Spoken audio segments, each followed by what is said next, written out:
Good afternoon, everybody, or good morning, or good evening, depending on where you're tuning in from. Thanks for joining us. I'm Garrett Nelson. I'm the president and curator at the Leventhal Center, and we are about to get started with our program this afternoon with Elke Papelitzky on the blue maps of China. Before I start today's program, I want to take note of the complicated and contested threads that are woven through historical geography, including difficult stories that we neither can nor should ignore. The place that we now call Boston is the ancestral and current home to indigenous peoples. The Massachusetts people lived for thousands of years and still live today on the Shawmut Peninsula. The metropolitan region is also home to other tribes, including Mashpee and Aquinnah-Wampanoag and the Nipmuc Nations. Copley Square, where the Central Library is located, sits on top of a filled tidal estuary that once featured some of the most advanced marine agricultural techniques in North America. The maps that are in the Leventhal and BPL collections bear witness not only to histories of colonial expropriation, but also to conflicts that range from labor struggles to racial segregation. In some cases, these maps don't simply document these stories, but actually played a role in making them happen in the first place. Through all of our programs and interpretation at the Leventhal Center, we encourage visitors to consider how these histories still exert real effects on the present day. In today's program, we take you far from Boston to the other hemisphere, to the Eastern Hemisphere, to 19th century China. Today's program is part of an ongoing summer exhibition at the Leventhal Center called Heaven and Earth, the Blue Maps of China. We invite you to come visit any day that we're open, 6 days a week, free to the public, to see these astonishing maps in person and to get a closer look at what they mean and how they feel to be in front of them. Today's guest, Dr. Elke Papelitzky, is Associate Professor of Chinese History at the University of Oslo in Norway. Her research focuses on the history of East Asian maps in the early modern period, with a particular focus on the maritime world. And together with the guest curator for Heaven and Earth, Dr. Richard Pegg of the McLean Collection in Illinois, Dr. Papelitzky is one of the world's experts on these blue maps. Her and Dr. Pegg are together co-authoring a seminal text on the blue maps. And today she'll take us into a closer look at these maps and a deeper understanding of how they came to be. Elke, welcome to the program. Okay, great. Thank you for the introduction and the invitation. So today I will walk you through this map that you can see here on the background and what this map tells us about how the Chinese map makers and how they saw their place in the world in the early 19th century. So for those of you who are going to the exhibition or who might have already went there, you will see this map on a screen standing a little bit folded up, and you can examine it like this. And I really encourage you to go see these maps because the images on the screen don't do them justice at all. They're really very pretty, and especially the colors completely in blue are very striking. If you go to this exhibition and if you see the map in person, you will also notice that this is a relatively large map. So it's over 1 meter tall, which should be around 3.5 feet. So it's a relatively large map, and you have to really look into the details to be able to read everything. In the exhibition, it also comes together with a map, a celestial map, a map of the heavens. But today in this talk, I will focus on the terrestrial side of things. And I have here, again, the flat image of the map because this makes it a little bit easier to see in contrast to the, how you are seeing it in the exhibition. And this is a scan of the map that is on exhibition from the McLean collection. And what I will do today is walk you through what we can see on this map, what are the details we can see there, and what does this tell us about Chinese history at the time when these maps were made. So let's start with just reading and seeing what are we seeing. So those of you familiar with Chinese text and Chinese writing will know that you start reading from the right and you read to the left. So if we start on the very right side of the map, we have here the title of the map written in Chinese. And we can transcribe this, so it reads Dating Wanyan Itong Dili Chuantu, and we can also translate this title into something like Complete Geographical Map of the Everlasting Unified Great Qing Empire. This title is a little bit difficult to translate and to capture all the concepts that are incorporated into this title, but what is important for the purpose of this talk, and what I will be repeating a few times, is this term of the Qing Empire. So this is the term China gave itself between the mid-17th century until the early 20th century. We have the Qing Empire ruling over China. And this map, there is no date on this particularly copy on the map. We do have other blue maps that are dated, but from these we know that this map was made in the late 1810s or in the early 1820s. So we are now in the early 19th century, right in the middle of the Qing Empire.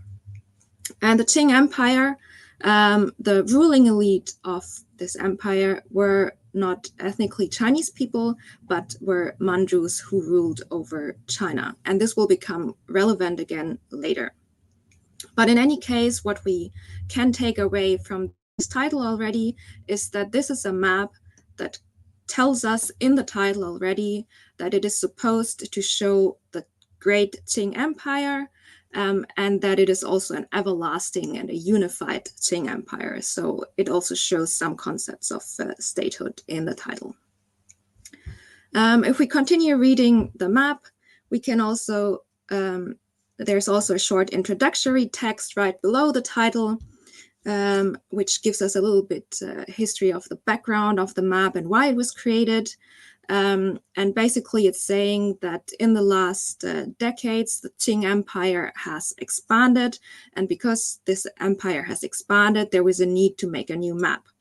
And I will also come back to this expansion later in the talk. Then on the very left side of the map, there's a little note that helps us to uncover a little bit more about who made these maps and where these maps were made. So there's this little note on the very left side of the copy that you can see in the exhibition on the Maclean collection copy, which says that it was made in the cultivated ink collection in Huzhou of Wu. I don't know anything about this cultivated ink collection. I haven't been able to find any other sources, but I know where Huzhou of Wu is. And that is a place name in Suzhou, which is right at the core of China. This is one of the most important intellectual and cultural centers of the Qing Empire of China at the time, and also in the centuries before. This is far from the capital, Beijing, but it is nevertheless a very important cultural and intellectual center of China at the time, and arguably even the most important center. So in a way, it's not a surprise that a map like this, a monumental, beautiful map of the Qing Empire, was made in a place like Suzhou. So now we know where the map was made, when it was made, and what the title of the map claims the map to show. But let's have a little bit of a closer look into what we can actually see on this map. So we have the coast, the ocean, we have that depicted in a light blue. We have the land masses in a dark blue. So we can very clearly make out what is land and what is sea. And then here we have the coastline of China at the time, very clearly discernible. And then at the center of the regions, we have here the Yangtze River and the Yellow River that are the two most important rivers in China that are very visible on the map and structure the land that we can see there. Then if we look into this little section here, and we blow this up a little bit, we can also see the Great Wall that is depicted as a wall, and that runs all across the north of China, all across the map. So it's a very visible man-made object, man-made structure on the map. And then we have some dotted areas as well that further structure what we can see on the land masses here. And there are these little dots to the west and to the north of the Great Wall that depict the Gobi and the Taklamakan desert that also serve as like a natural barrier and a natural item that we can see on this map. So on a first glance, what we see on this map, we see some man-made structures like the Great Wall, we see the major rivers, we see the deserts, we see the ocean in contrast to the land masses. So this is like the natural environment that we can see on this blue map. If we zoom in a little bit more, we can also see more of the human and administrative side of the Qing Empire. So if we blow up this section, we see a lot of like little place names and different shapes of items that appear here. So there are some ovals, there are some squares, and these shapes represent the administrative structure of the Qing Empire. So for example, this little square here that represents the capital of a province, in this case, the capital of Jiangxi province. Then we have different kind of squares that are the prefectures. And then we have in an oval shape, we have the counties. So each type of administrative unit has its own shape that are encoded onto this map. And I didn't find this out by just reading the map and trying to find, oh, what is this place name? Is it a county? Is it a prefecture? I didn't find this out by just trying, but there's actually a legend on this map. So if we go back to this introductory text that at the beginning stated the need to make a new map because the empire had expanded, if we look into this, there's actually a legend that tells us, oh yeah, the capitals of provinces are marked in this shape, the prefecture, the capital of prefectures are marked in that shape, counties are marked in that shape. So this encoding of toponyms, this showing of toponyms into different shapes and really mapping the administrative structure of the Qing Empire onto this blue map is one of the most important functions of the map that is done throughout this map and also highlighted on the introductory text. And then as a little note, if you look into the capital of the Qing Empire, Beijing, that actually gets another little shape. It gets an extra square around it compared to the capital of a province. So it's really very obvious that this is the capital of the whole empire.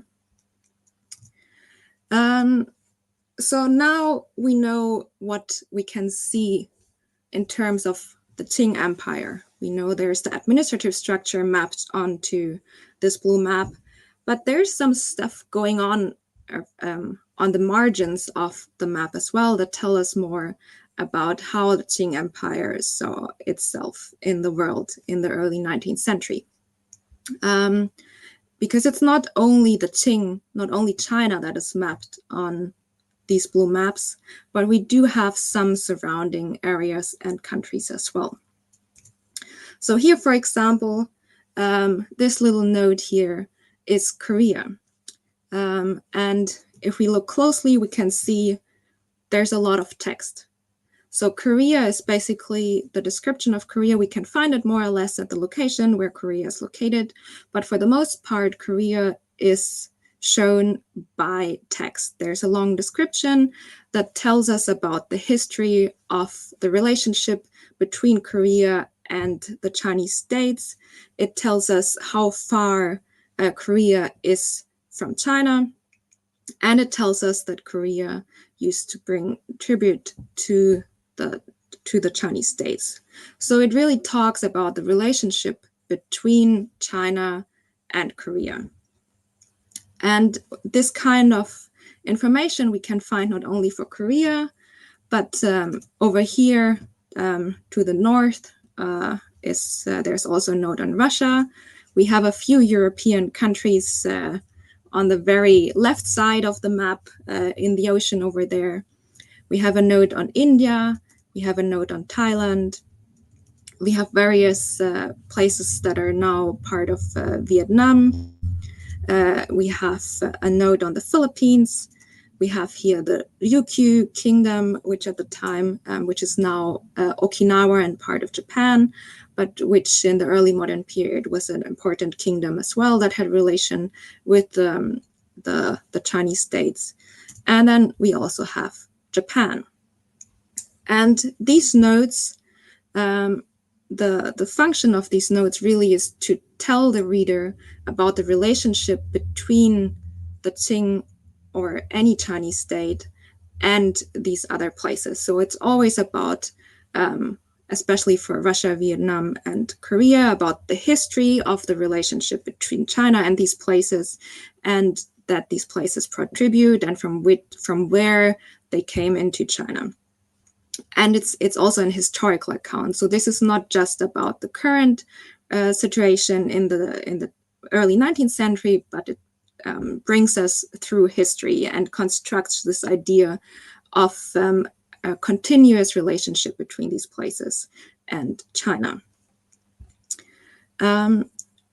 There's also one more item that makes this relationship between these places and China even more clear on the maritime side of things.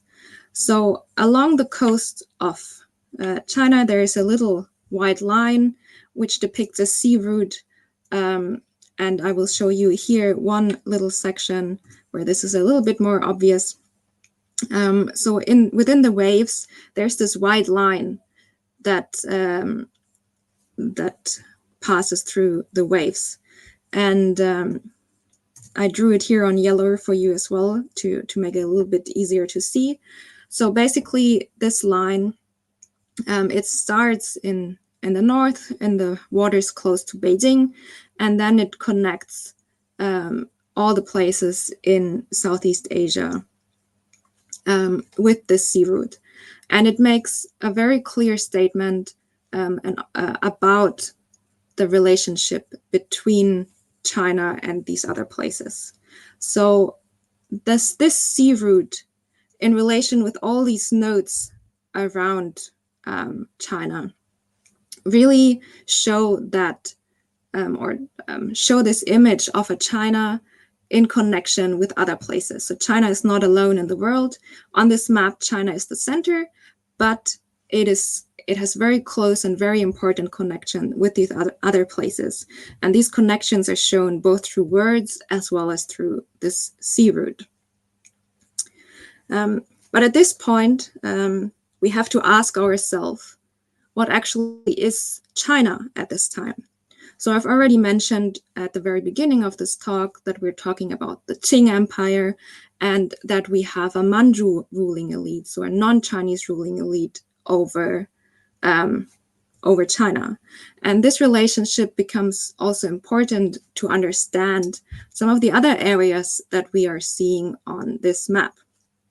And to explain this to you in a little bit more detail, I have to show you another map that's not as pretty as the blue maps, but that I think explains quite well what has been going on.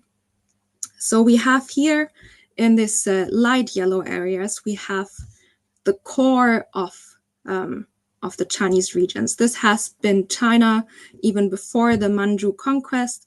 These are the regions where we mostly have a majority of Chinese-speaking, Chinese-writing people.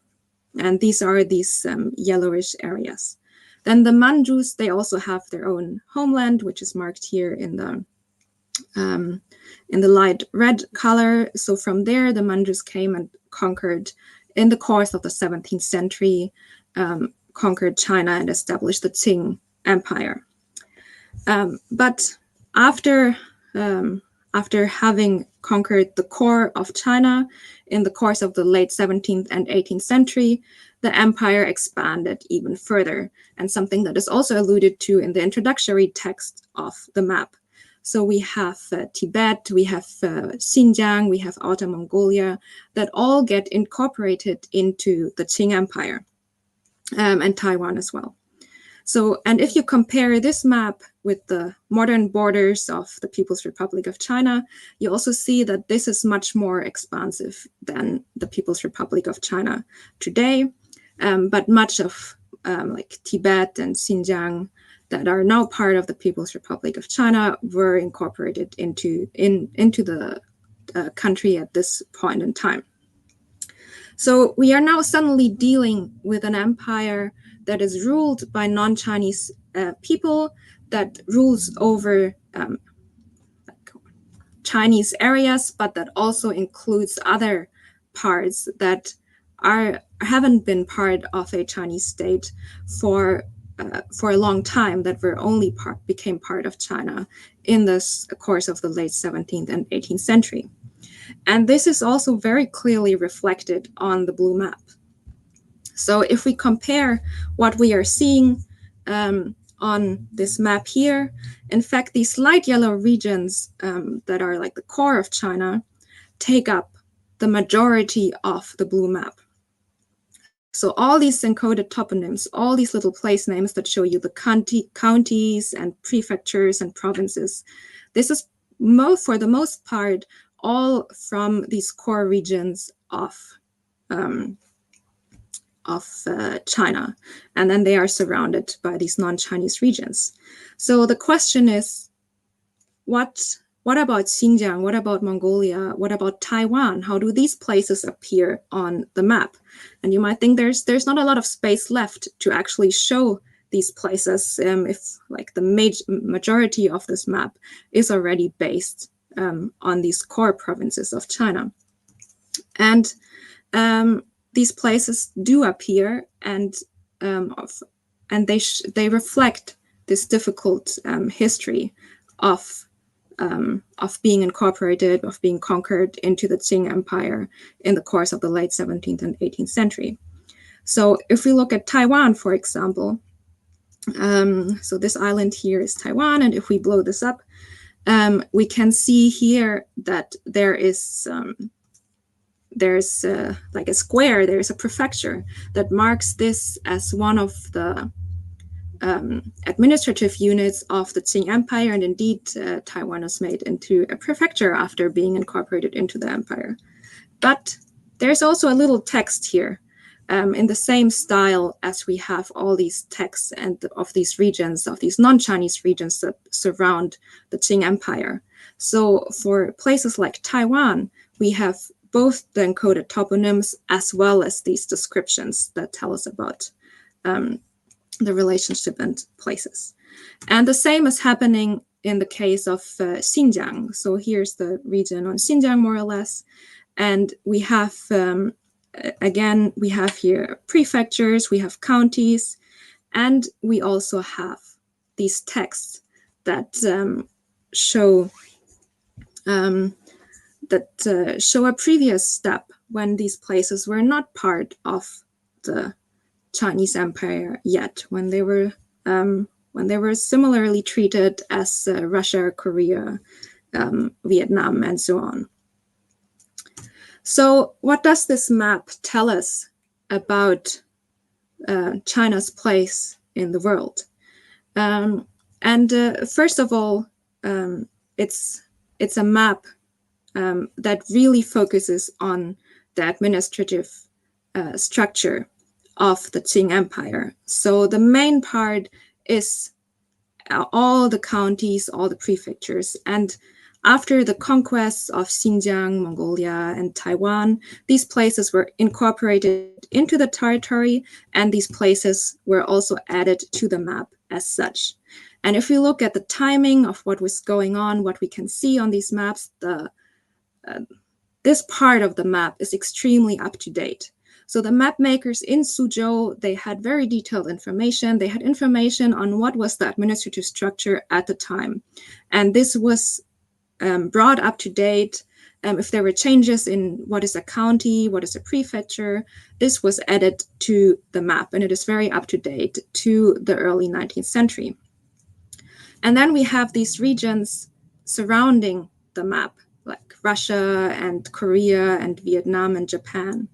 And the information we find there dates more to a century earlier. It dates to the 18th century.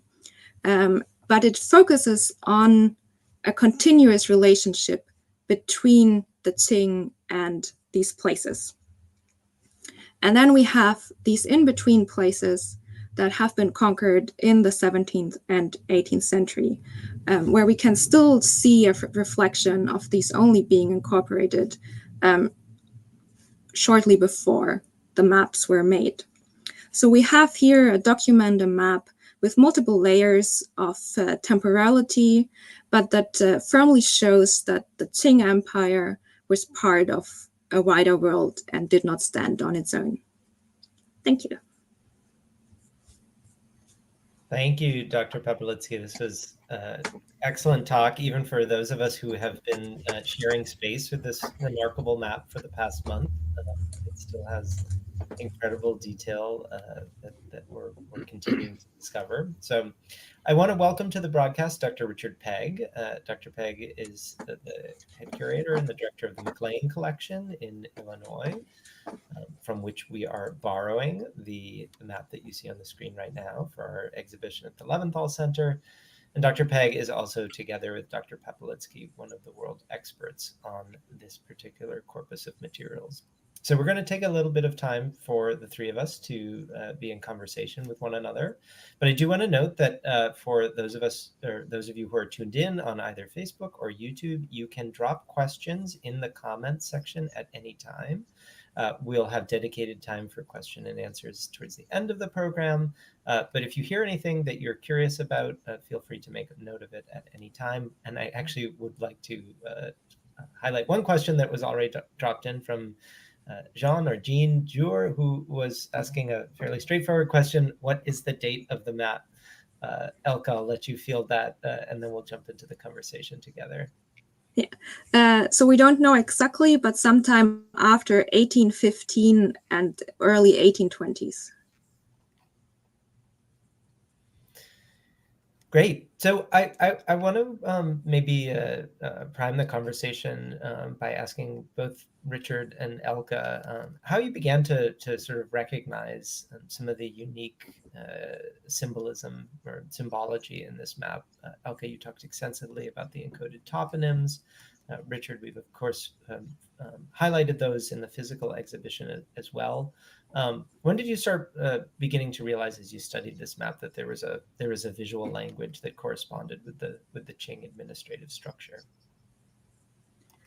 I would say Richard should take this answer, because that was his concept, so he came up with it, and I think he's very right on track with recognizing this. So the question of how did he notice, I think that's something Richard should answer. Yeah, so for sure, Elke's already talked about this little prologue, this introduction that's on the map, and it has a key. So I think from very early on, I kind of understood that there was some kind of interesting information that's embedded into the place names themselves. It wasn't until I really started to consider that as a historical and specifically Chinese kind of way of thinking about mapping that I looked to precedents for that. And in the exhibition, Elke didn't show it, but we have an example of a mid-16th century map, which is sort of the first, the Guangyu II, to introduce this kind of, in that case, you have a place name, a toponym, and then next to it, in a very small point size, is one of these shapes, a triangle, a circle, an oval, a square, a rectangle. And actually, in the case of the Guangyu II, there's something like 3 times as many. It's not just administrative, civil, administration, but it's also military administration and other kinds of information as a kind of precedent to these. And then that sort of led me to consider this idea of something that's a typology, a type of map that's specific to China proper, this kind of administrative map that begins in the Han Dynasty 2,000 years ago, but becomes encoded in two-dimensional maps in the 16th century. And this blue map is very much the product of a very sort of continuous line from the 16th century onward. That was a really lengthy answer, but that's how I am. I've been thinking about these maps for a long time, so. We've just also dropped a link to the digital exhibition into the chat. The digital exhibition includes both a high-resolution zoomable version of this map, as well as a call-out box that sort of transcribes and gives a English language version of that legend, where you can see those encoded toponyms. Elke, I wanted to ask you a question, and Richard, I'm sure you have thoughts about this as well. You spoke so extensively about the way that this map portrays the political relationships of the Qing Empire with its neighbors, with its tributary states, internally within its civil administrative structure. One thing, anecdotally, I've been noticing visitors to the exhibition asking is, was this map primarily a practical map for governance, or was it a decorative object? It's beautiful, it's striking, it's in this amazing Prussian blue. We know, of course, that maps confound that division. They're one of the great objects, printed objects that are both practical and beautiful. But this one in particular feels like it kind of confusingly cuts across that boundary. So can you tell us more about the sort of the actual material object history of this map? Were people reading and using it primarily for administrative purposes, or as a beautiful piece of wall decoration? So this map is more a decorative item. So what I haven't mentioned is, so this map, as it was made in Suzhou, it wasn't made for or by the Qing court. So the ruling elite didn't have anything to do with it. So this was made by private individuals. So I mentioned the studio. We do not know anything on this studio in Suzhou. But basically this map was made by Chinese people for the intellectual elite, presumable. And it's just a very pretty map. And I do not think you can actually, I don't think it had any practical use for administrative purposes, but rather it showed you the administrative structure. And then there's also some hidden political message in there, probably, from these Chinese scholars or intellectuals in Suzhou that really want to highlight the Chinese side of the empire in contrast to the Manchu side, that they really want to create this Chinese view of the world apart from the Qing court, because we're at the time when political tensions are rising and people aren't that happy with the Manchu rulers there. And this map is just an expression of this really Chinese focused view of the world, and it is a very beautiful copy of that. And we do have other maps that aren't in blue that have the same contents in a way. But this particular object, I think, really was mostly made to be appreciated for its beauty, with some political message as well. And this object as well, this screen, that it is on this folding screen, wasn't made in China. That was made in either Korea or Japan. So this particular object that is exhibited also has another story of being appreciated in a different country for being a beautiful object. Richard, do you have any take on this sort of decorative versus practical distinction? No, I think the only thing I would add is that it's big. I mean, it was printed as 8 scrolls. Yes, our particular copy is mounted as a screen, but this was meant to be a beautiful, impressive object. Maybe intimidating in some ways, but definitely this um, the use of Prussian blue, which is one of the first in all of East Asia. The scale of it, it's meant to be something quite spectacular. Um, and in that regard is for a particular kind of audience. You make note of the fact that this particular copy of the map was likely exported and framed outside of China. How do you think consumers of this map outside of China, for instance, in places like Japan and Korea, might have read it, or how it would have appeared to them if you were on the peripheries of Qing power in the early and middle 19th century, as those power dynamics and political relationships are starting to change? What does this map look like to a neighbor contemporary of the Qing? That is a great question. We've looked a little bit into the trajectory of the map into Japan, because there's around 40 copies of these terrestrial blue maps still surviving today, and more than half of these are currently in Japan or have been in Japan in the past before they made it to different collections. So this map really was very popular in Japan. But it's very difficult to say how Japanese people really read the map, because we don't really have a lot of records. What we can say is that they do end up on these screens. In one particular case, we also found it on sliding doors. So they were really mounted into the house. So you can't, the screen you can take away if you don't want to see it anymore, if you get bored of the blue map. But these, when it's on these sliding doors, it's in your house, and then you cannot remove it anymore.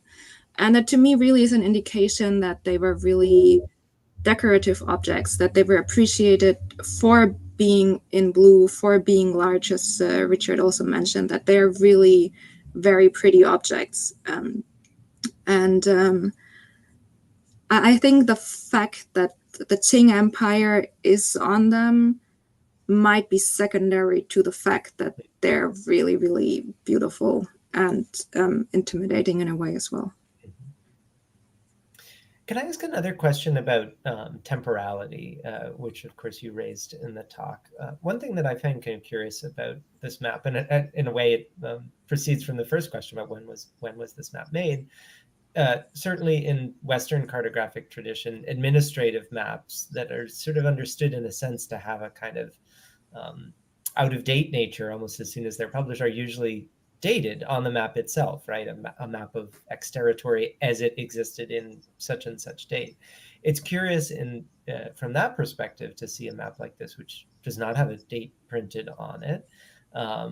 Presumably one would have had some understanding of the administrative structure being impermanent, or perhaps not. I get, maybe could you say a little bit about how much this administrative structure was seen as timeless in a way, didn't need a date, didn't matter if it was 1818 or 1618 being portrayed?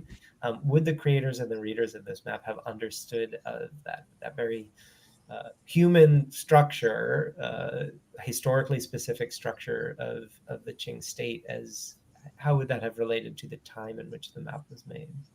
Mm-hmm. So it's actually, we have multiple versions of this map, and some of them are dated. So some of them actually do have a date which ranges from 1812 to 1825.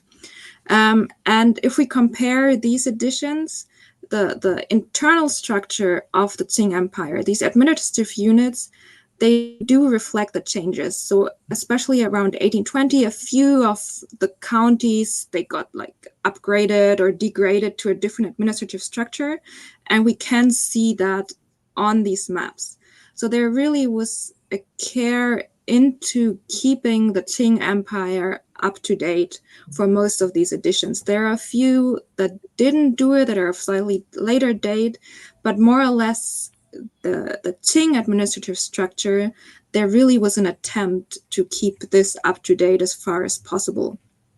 But for everything surrounding that is not the Ching administrative units, there the temporality, that wasn't that important. And that comes word for word copied from a map from 1724, so 100 years old at this point, with no, as the map makers didn't try to update this as well at all. So for the Ching state, there seems to have been an assumption that the administrative structure needs to be up to date for this to be a proper map, but for the rest, it didn't matter. And then I guess because mostly it's a map made for decorative purposes, putting the date on the map itself wasn't that important for all of these copies. But generally, the Qing Empire is pretty much up to date. It's really interesting. Thank you. We have a little over 15 minutes left in the program, so I'm going to start taking some questions from the audience. There's actually a perfect follow-up question to the one that I just asked. I'll note that if you're tuned in on YouTube or Facebook, you can drop questions in the comments section. If you're on Facebook, you will need to be logged into Facebook to do so. Anybody can do it on YouTube. We'll try to get to as many questions as we can before the close of the program. Curtis Wright asks, you had mentioned that there were several different issues of the blue map. Are there significant differences between each? You've just teed up that conversation by describing some of the updates to the administrative units that are portrayed. Are there other changes from state to state in these maps? Yeah, it's interesting that between some of the states, for example, we have for some place names, the names themselves will appear to be blue characters on a white ground, whereas another edition, there'll be white characters on a blue ground. So you have some stylistic changes that are not administrative changes or anything. Probably has to do with the person. These are woodblock printed. So new blocks were carved for each edition. We know that there's at least 10 editions, and between those, probably a different carver, different aesthetic. Again, it's important to think about where these are produced in Suzhou. So aesthetics is very much a consideration for the making of these maps. Everything about the production model, the materials used, all of this has a very sort of high aesthetic value. And aside from these aesthetic issues, the contents are nearly identical except for the updates of the Qing Empire. The only major, it's not really major, but the only change we have 3 different titles. One just leaves the second to last character out, so instead of being a complete map, it's just a map, which doesn't change that much in terms of the map itself. And one refers to the map not as a geographical complete map, but of a map of all under heaven, which is a Chinese concept that describes the whole world in a way, and that whole term is a very complicated term to explain. I could give a different talk. I wrote a whole article about this term on maps. But we have one version where instead of it being a geographical map, it is a map of all under heaven, which has slightly different connotations that claim a little bit more on the that focus much more on these connections between the Qing and the non-Chinese world that I've talked about. Could you say a little bit more about that? Some of the subtle shades of meaning in language that might be a bit obscure for English speakers. We use the term map to cover a lot of different types of objects that we have near synonyms like chart or diagram. Then, of course, you've got other language in here to describe the empire and to describe features like unity. Can you pick up on some of those subtle semantic choices that are being made in Chinese here?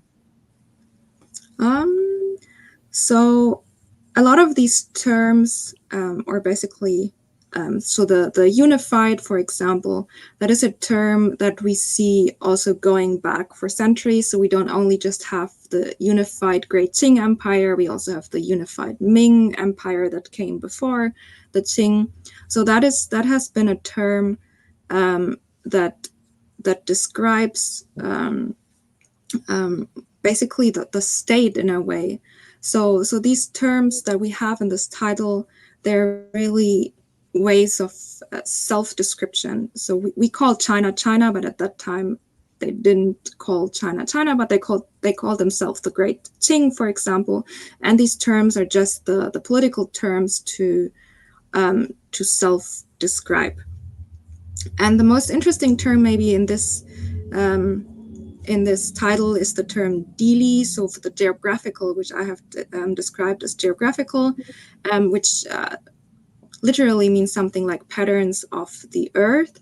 And this term has been used also, and you can see that in the exhibition on a map from the 12th century, where it's a map of like a geographical map. And this term stands in contrast to a map of the Earth, so in contrast to an astronomical map.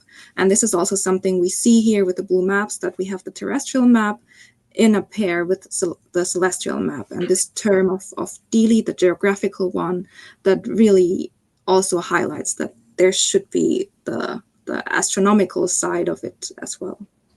And the term Dili in the blue map is a very specific reference to that 12th century map.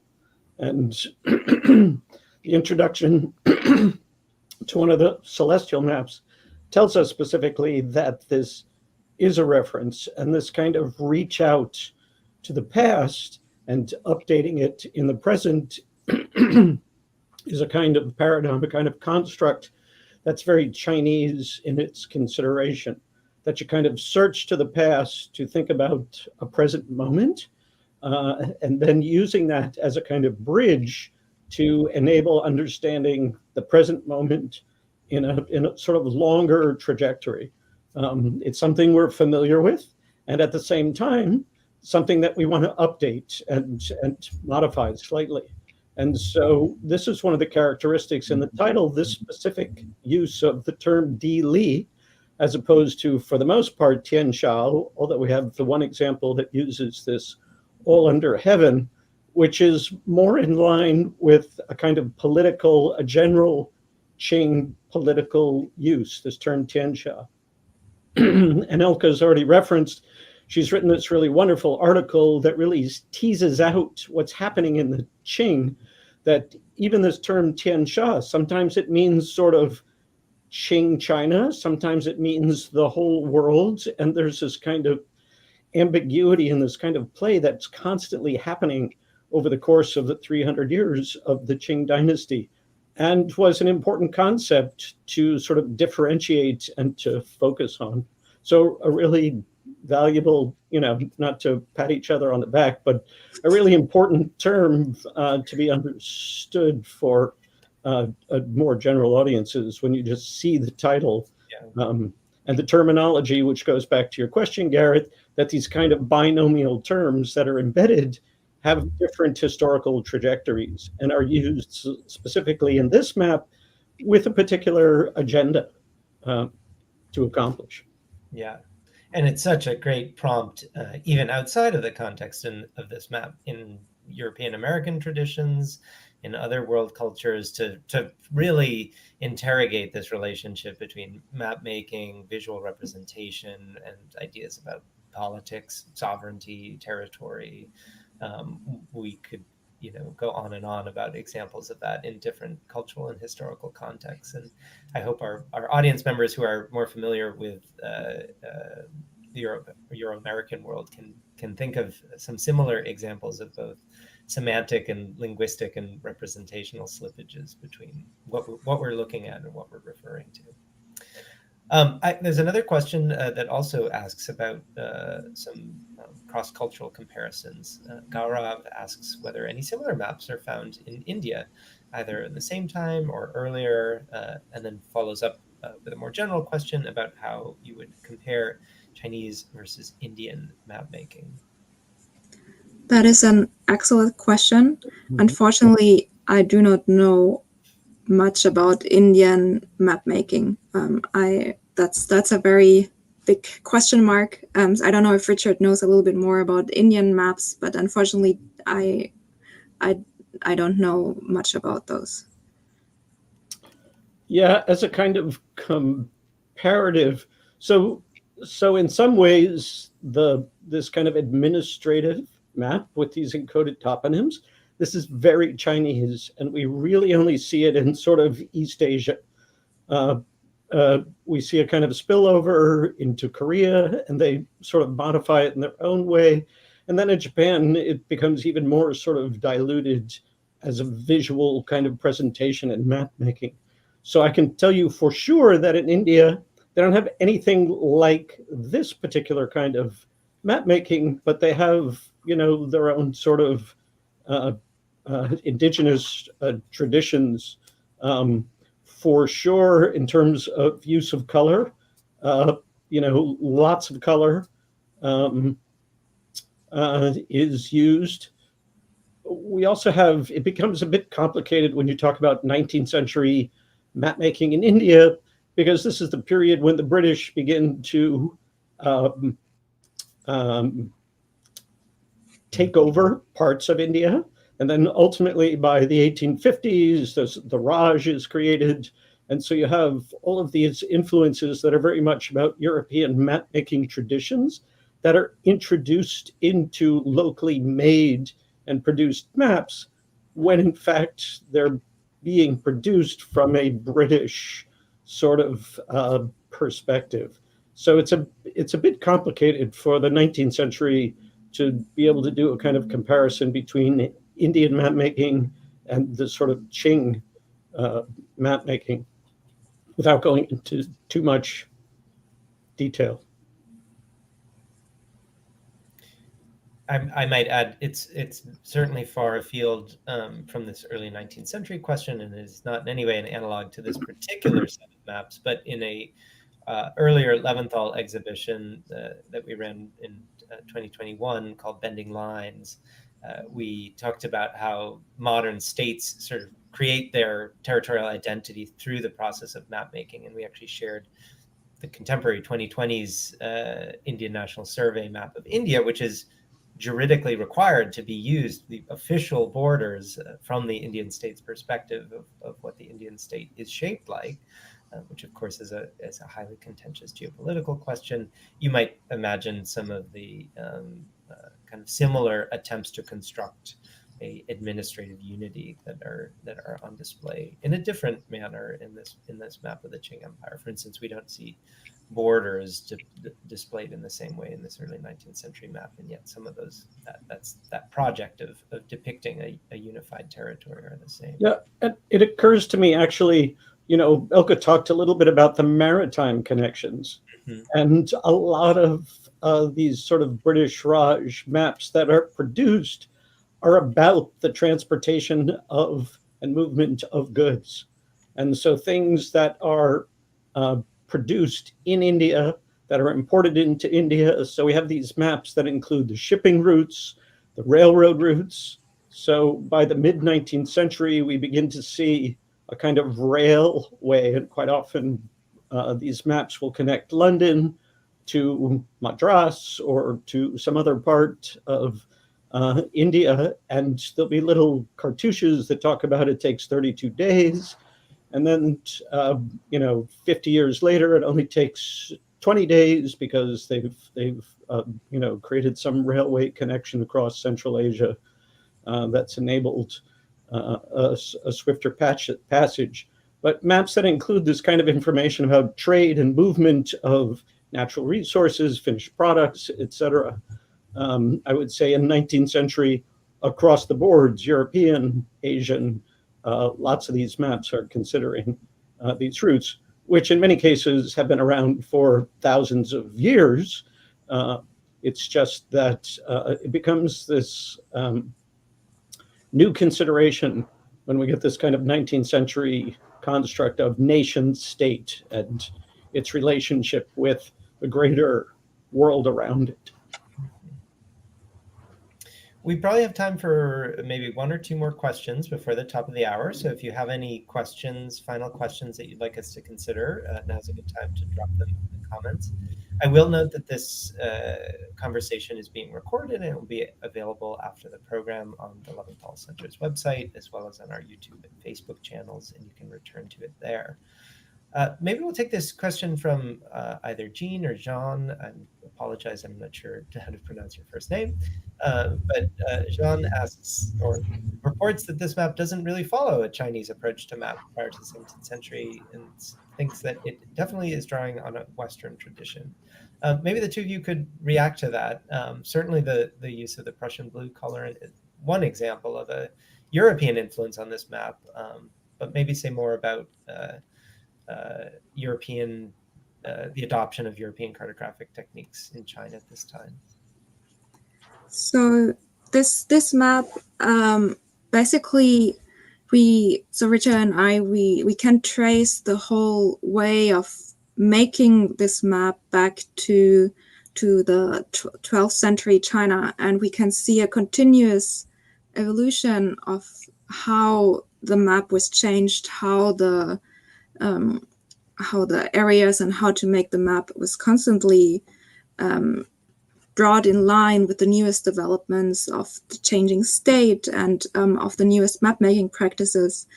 And in a way, I would argue that there's nothing particularly European in this map at all. So this is a very Chinese way of mapping Chinese space. And that even goes back to the 12th century.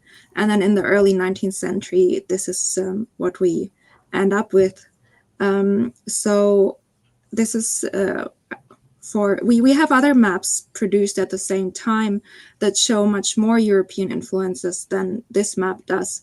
But as Richard mentioned, this whole encoding of the toponyms and also really this focus on the Chinese space in comparison with the non-Chinese world that's just there on the margins, that is something we can trace back to 12th century China that has just been continuously brought into the 19th century and still references back to the 12th century. So I would argue there's actually not much European about this map, except the Prussian blue.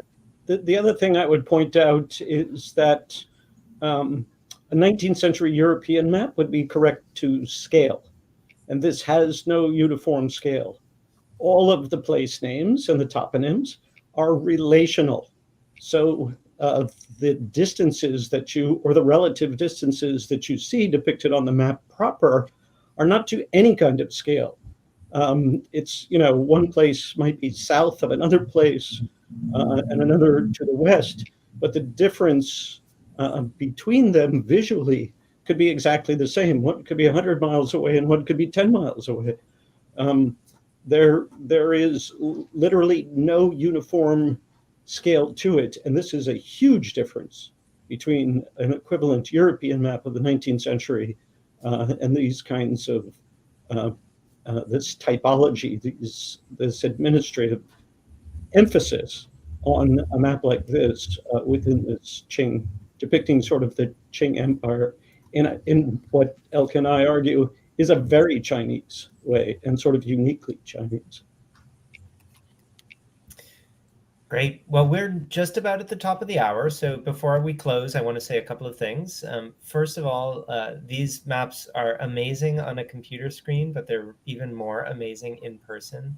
We invite you to visit us to see Heaven and Earth, the Blue Maps of China, on display at the Leventhal Map and Education Center at the Boston Public Library. We're located inside of the Central Library in Copley Square.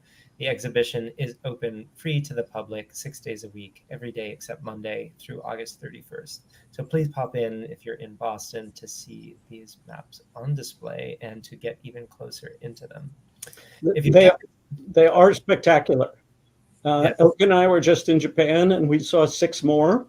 that we hadn't seen, and we're going to see some more in a couple of weeks at a workshop in Paris. We are constantly looking at new copies and sort of comparing and contrasting. They're all spectacular. They really are. I've now walked by the exhibition or walked through the exhibition dozens, if not possibly hundreds of times, and it still sort of stops me in my tracks when I walk past this map and its companion, the celestial chart, also rendered in Prussian blue at about the same print dimensions. So please do stop in. Again, it's free to the public and open through August 31st of this year. If you can't visit in person, we invite you to log on to leventhalmap.org, where you can visit the digital companion exhibition of the show, learn more about the collection, and find many other digital tools, as well as our upcoming calendar of events, including several programs related to the blue maps over the course of the summer. If you enjoyed the presentation, or even if you had suggestions for our next one, we'd love to get your feedback. We've just sent out a link to a very short survey about the program. As I mentioned earlier, the program will be recorded, and we'll be sending out the link to watch after the fact to everybody who registered. It'll also be posted on our website at leventhalmap.org. Finally, please extend a warm thank you to Dr. Elke Papelitzky and Dr. Richard Pegg for joining us today. We learned a lot about the maps, and certainly hope that you'll have a chance to spend some more time with them soon. Thank you, Elke and Richard. Thank you.